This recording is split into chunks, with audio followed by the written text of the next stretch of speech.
Vamos a hablar del tema inflación que tanto nos preocupa a todas y todos. Vamos a hablar sobre todo de las causales, de dos causales, lo que tiene que ver con precios internacionales y cómo impactan en la economía argentina, y la dinámica oligopólica del mercado argentino, sobre todo en el segmento de los alimentos. Arranquemos por el tema de los precios internacionales. Suele hablarse poco en la Argentina de cómo impacta este fenómeno en la inflación de nuestro país.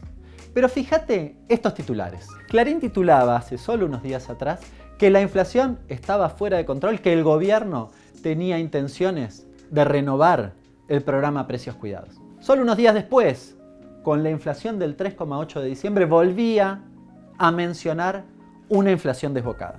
Pero entre estas dos noticias, fíjate lo que publicaba, sí, bastante más chiquito. Biden en Estados Unidos con la inflación más alta de los últimos 40 años. Estos niveles son sensiblemente más bajos que los de la Argentina, pero de todas formas no es exclusividad de los Estados Unidos. Ya te conté en alguna edición anterior todos los controles de precios que se aplicaron a lo largo y a lo ancho del mundo a raíz de los aumentos de precios en pandemia. Ya en noviembre, algunos medios mencionaban la preocupación por el incremento de precios en distintos países. E incluso la FAO, que mencionó que el precio de los alimentos en el mundo está en los niveles más altos de los últimos 10 años.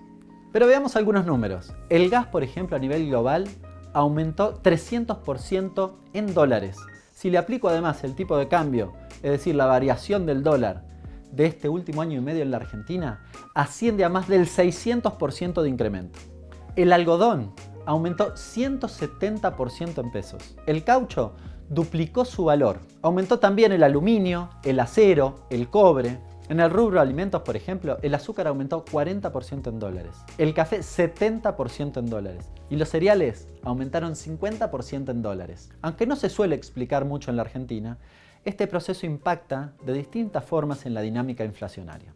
En primer lugar, a través de la compra de insumos. Compro más caro, hay un aumento de precios por el costo diferencial al que adquirí el insumo principal de la producción.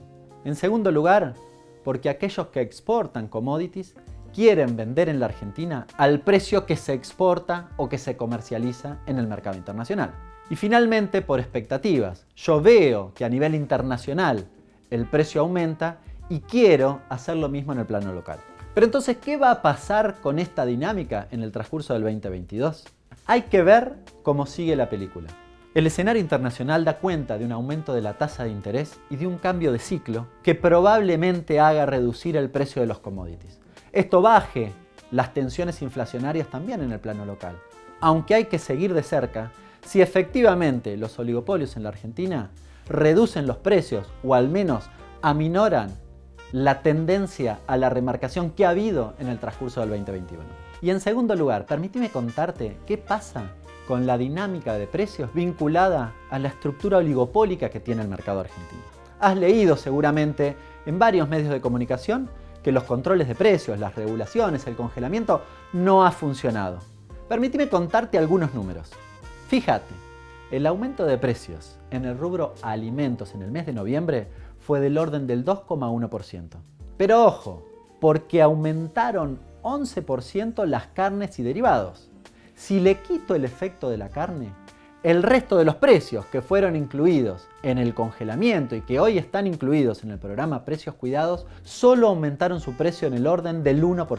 Algo parecido sucedió en el mes de diciembre. La inflación de los alimentos fue del orden del 4,3%. Pero nuevamente las carnes y derivados aumentaron casi 11%. Si le quito nuevamente ese efecto, el resto de los productos alimenticios solo varió su precio en el orden del 2%.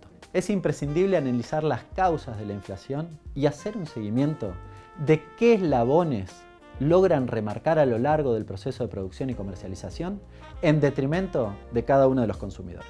Soy Hernán Lecher y esto fue Un Café con Lecher para C5N.com.